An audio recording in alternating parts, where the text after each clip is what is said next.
کہیں بھی 16 روپے کی روٹی نہیں مل رہی، صرف وہاں ملتی ہے جہاں چیف منسٹر چھاپا ماریں، چیف منسٹر وزٹ کریں، کوئی ڈپٹی کمشنر وزٹ کرے، پہلے سے بتا دیا جاتا ہے کہ فلاں تندور پہ لے کے جانا ہے، وہاں ارینجمنٹ ہوتے ہیں، وہاں سرکاری اہلکار بھی کھڑے ہوئے ہیں، جی 16 روپے کی مل رہی ہے۔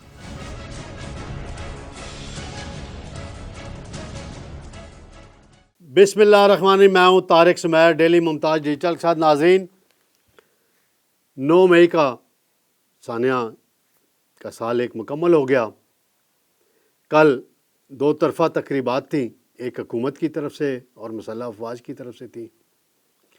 شہداء اور ان کی فیملی سے یکجہتی کا اظہار کیا گیا، اور دوسری طرف تحریک انصاف نے ملک گیر احتجاج کا اعلان کیا تھا کہ بڑی بڑی ریلیاں نکلیں گی۔ صرف ایک ہی ریلی نظر آئی وزیر اعلیٰ KPK کی، ڈیرہ اسماعیل خان میں، اور دوسری ریلی جو تھی وہ اس سے ریلیٹڈ تو نہیں تھی، مولانا فضل الرحمان کی تھی، اور مولانا صاحب نے بڑی دھمکی آمیز باتیں کیں، بڑی سخت باتیں کیں۔ پھر ایک اور معاملہ ہے ناظرین کہ مذاکرات ہونے نہیں ہونے، تو آرمی چیف نے بڑی واضح طور پہ یہ بات کر دی ہے، نہ ڈیل ہوگی نہ ڈیل ہوگی 9 مئی کے ملزمان، اور اصل کے ملزم جو ہے اس کے بارے میں ناقابل تردید شواہد وہ کہتے ہیں موجود ہیں۔ توشہ خانہ کا جو نیا قانون بنایا گیا PDM حکومت میں، اب اس کے تحت تمام ارکان پارلیمنٹ، صوبائی اسمبلیوں کے ممبران بھی اس بات کے پابند ہوں گے، انہیں کسی غیر ملکی سے تحفہ ملے گا تو وہ توشہ خانہ میں جمع کرانے کے پابند ہوں گے۔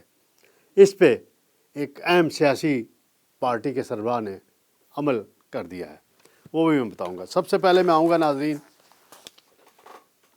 علی امین گنڈا پور صاحب نے گزشتہ رات ڈیرہ اسماعیل خان میں ایک بڑا جلسہ کیا جی۔ انہوں نے جنرل باجوہ کو للکارا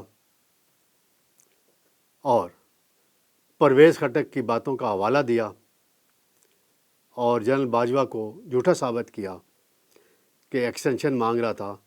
تو بھائی عمران خان صاحب بھی تو ان کو صدر عارف علوی کی موجودگی میں ایمان صدر میں ایکسٹینشن آفر کر رہے تھے نا، تو دونوں سیم پیج پہ تھے، دونوں کا ایک ایجنڈا تھا، 10 سالہ اقتدار کا معاملہ تھا، اور بھی بہت سے معاملات تھے۔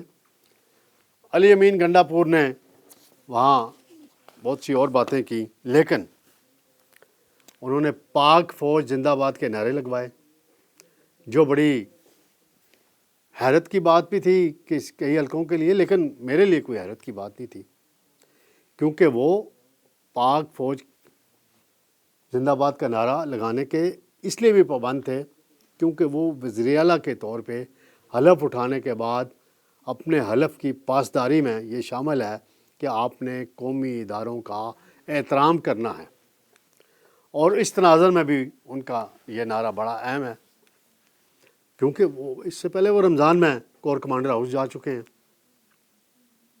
پوری کابینہ کے سمیت جا چکے ہیں۔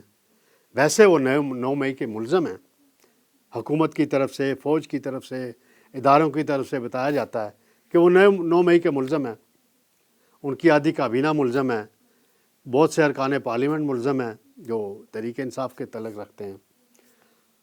اب پراسیکیوشن کا نظام ایسا ہے، عدالتی نظام ایسا ہے کہ ایک سال میں کوئی سوائے ایک عدالت کے گوجرانوالہ کے کہیں سے سزا نہیں ہوئی۔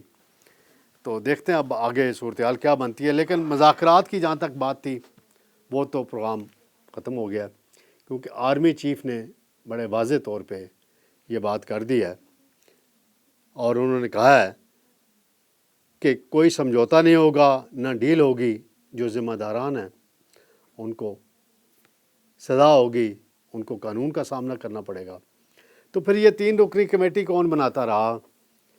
وہ جو شہریار افریدی ہیں، جو 2023 کو 9 مئی کو اسلام آباد میں ایک جگہ کھڑے ہو کے کہہ رہے تھے GHQ جانا ہے، GHQ پہنچنا ہے، پھر وہ 2024 کو کہہ رہے تھے کہ مذاکرات ہونے ہیں تو آرمی چیف سے ہونے ہیں اور D G I S I سے ہونے ہیں. پہلے پی ٹی آئی اپنی ایک سمت، ایک لائن تو طے کر لے. یہ ایک معاملہ ہے. مولانا فضل الرحمان صاحب نے بڑی سخت تقریر کی ہے جی رات، اور انہوں نے کہا ہے کہ اب فیصلے ایوان میں نہیں میدانوں میں ہوں گے، اور تمام اسمبلیاں دھاندلی کی پیداوار ہیں. اور انہوں نے فاٹا کے انضمام کے متعلق بھی کچھ باتیں کی ہیں، وہ تو ایک بات طے ہو چکی ہے. اور انہوں نے واضح کیا کہ میرے اس احتجاج کا 9 مئی سے کوئی تعلق نہیں.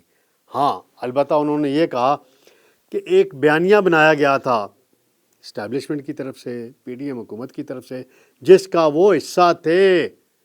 ان کا بیٹا اس کابینہ کا حصہ تھا، وزیر مواصلات تھا. اس میں بتایا جاتا تھا کہ جی یہ ملک کے خلاف سازش ہے، ریاست کے خلاف سازش ہے 9 مئی. اور اب وہ مولانا صاحب کہتے ہیں کہ 8 فروری کو الیکشن ہوا اور جو پی ٹی آئی کو ووٹ ملا تو یہ بیانیہ تو ختم ہو گیا. تو مولانا صاحب آپ پی ڈی ایم حکومت کا حصہ تھے اس وقت کہ آپ کے بیانات نکالے جائیں، آپ کے اب تو آپ غصے میں ہیں نا. بہت سی وجوہات ہیں، کہانی لمبی ہو جاتی ہے. اب آپ کو میں بار بار کہہ چکا ہوں، آپ کو بھی اب معافی کی بات ہو رہی ہے نا کہ 9 مئی پہ معافی مانگے پی ٹی آئی، تو آپ کو بھی عمران خان سے معافی مانگنی چاہیے مولانا صاحب. انہیں یہودی ایجنٹ کہنے پہ، عالمی قوتوں کا نمائندہ کہنے پہ، آپ کہتے تھے نا کہ وہ یہودی ایجنٹ ہے، ان کے ایجنڈے پہ چل رہا ہے. اور عمران خان کو بھی آپ سے معذرت کرنی چاہیے کہ وہ آپ کو ڈیزل کا خطاب دیتے تھے. تو یہ تو میں کہتا رہوں گا جب تک یہ معاملہ ختم نہیں ہوتا. مذاکرات کی بات چل رہی ہے تو رانا ثناء اللہ صاحب ہیں، بڑے سینئر نون لیگ کے رہنما ہیں. وہ کہتے ہیں کہ سیاسی جماعت اور حکومت کے طور پر ہم پی ٹی آئی سے بات کرنے کو تیار ہیں اور بات چیت کی جائے. انہوں نے کئی اور پرانی باتیں بھی کی ہیں. پھر انہوں نے 9 مئی کے تناظر میں باتیں کی ہیں، لیکن مذاکرات کی بات کی ہے. لیکن دوسری طرف سے کہا جاتا ہے کہ یہ حکومت فارم 47 کی حکومت ہے، دھاندلی زدہ حکومت ہے. ٹھیک ہے، پی ٹی آئی کا اعتراض ہے، کافی وزن بھی ہے اس بات میں. لیکن میں پی ٹی آئی کی قیادت سے سوال کروں گا، عمر ایوب سے خاص طور پہ کروں گا، بیرسٹر گور سے کروں گا اور باقی لوگوں سے.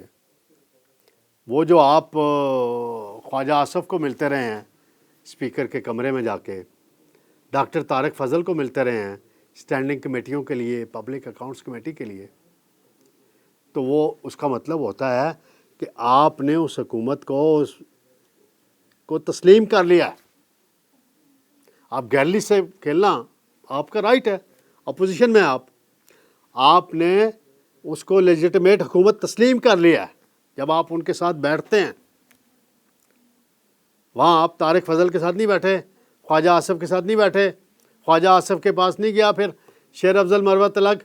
یہ باتیں ہیں نا، ان کا بھی سوال جواب ہونا چاہیے، بات ہونی چاہیے.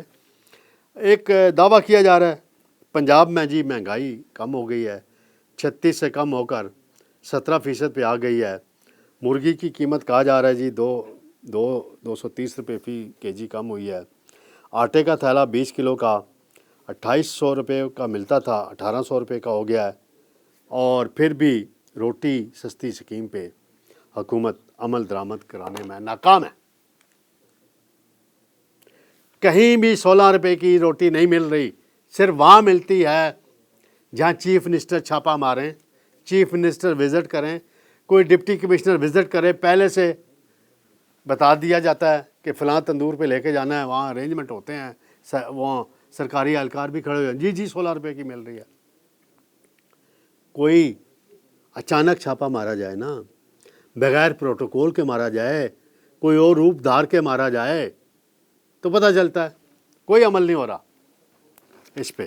ہاں مہنگائی میں کسی حد تک کمی یہ ضرور آئی ہے، اور اس میں شہباز شریف کو اور وزیر خزانہ کو بھی، اورنگزیب صاحب کو بھی کریڈٹ کئی باتوں کا جاتا ہے. عظمیٰ بخاری ہیں جو وزیر اطلاعات ہیں پنجاب کی، وہ بڑی ڈٹ کے اپنی بات کرتی ہیں اور بڑی اپنا ڈیفینڈ کرتی ہیں اپنی چیف منسٹر کو، انہوں نے ایک بات کی ہے کہ الیکٹرک موٹر سائیکل دیے جا رہے ہیں طلباء کو اور طالبات بچیوں کو، لڑکیوں کو. تو اس پہ ایک ٹرینڈ جھوٹا بنایا گیا کہ جی لڑکے جو ہیں ان موٹر سائیکلوں میں بیٹھ کے لڑکیوں کو چھیڑیں گے. کیا ہو گیا اس معاشرے میں لوگوں کو؟ کیوں اس طرح کی فضول باتیں کرتے ہیں؟ اور اس طرح اگر کوئی حکومت اچھا کام کر رہی ہے، اگر کوئی اسٹوڈنٹس کو دے رہی ہے، رعایتی نرخوں پہ چیز مل رہی ہے، قسطوں پہ مل رہی ہے، تو اس کو اپریشیٹ کیا جانا چاہیے. ناظرین، آخر میں سب سے اہم بات کروں گا. توشہ خانہ کی گھڑی کا واقعہ بڑا مشہور ہوا عمران خان صاحب کا. بشرا بی بی کے طائف کا معاملہ ابھی بھی چل رہا ہے کیس ایک، اور ایک توشہ خانہ کیس میں عمران خان کو سزا بھی ہوئی اور بڑا ذکر آتا رہا. پھر اب رولز میں امینڈمنٹ کی گئی ہے. توشہ خانے میں نواز شریف کی گاڑی کا بھی کیس عدالت میں ہے، آصف زرداری کی گاڑی کا بھی کیس عدالت میں ہے. آصف زرداری صاحب کو تو اب امیونٹی مل گئی ہے، آئینی تحفظ مل گیا ہے کیونکہ وہ صدر بن گئے ہیں، ان کے خلاف کیس نہیں چل سکتا. لیکن بلاول بھٹو زرداری نے بہت اعلیٰ مثال قائم کی ہے. پیپلز پارٹی کے چیئرمین ہیں، سابق وزیر خارجہ ہیں.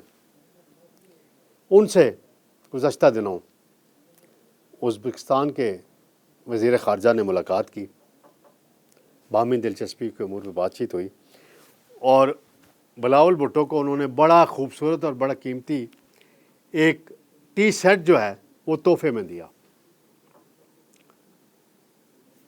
تو بلاول صاحب نے اپنے عملے کو ہدایت دی کہ بھئی اس کو آپ توشہ خانہ میں جمع کرا دیں کیبنٹ ڈویژن میں.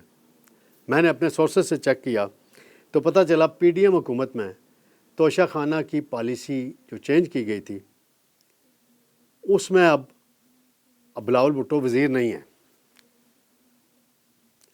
لیکن ممبر پارلیمنٹ ہے. بطور ممبر پارلیمنٹ ان کو اگر کوئی غیر ملکی دورے میں یا یہاں پہ کوئی ڈیلیگیشن آتا ہے، تحفہ دیتا ہے، تو وہ اس کو توشہ خانہ میں جمع کرانے کے پابند ہیں، اور وہ ایسے ہی کر رہے ہیں. اب جتنے بھی ڈیلیگیشن جائیں گے باہر ملکوں میں، ارکان پارلیمنٹ ہوں، صوبائی اسمبلیوں کے ممبران ہوں، وہ بھی پابند ہیں. اگر کوئی خلاف ورزی کرے گا تو وہ پھر خان صاحب والا معاملہ ہو جائے گا ان کے ساتھ، ان کے خلاف بھی کیس بنیں گے، توشہ خانے سے پھر پورا ریکارڈ آ جائے گا. تو لہٰذا میں اپریشیٹ کرتا ہوں بلاول بھٹو کے اس اقدام کو، اور انہوں نے اچھی مثال قائم کی ہے. ناظرین، انشاءاللہ کل آپ کی خدمت میں پھر حاضر ہوں گا. اللہ حافظ.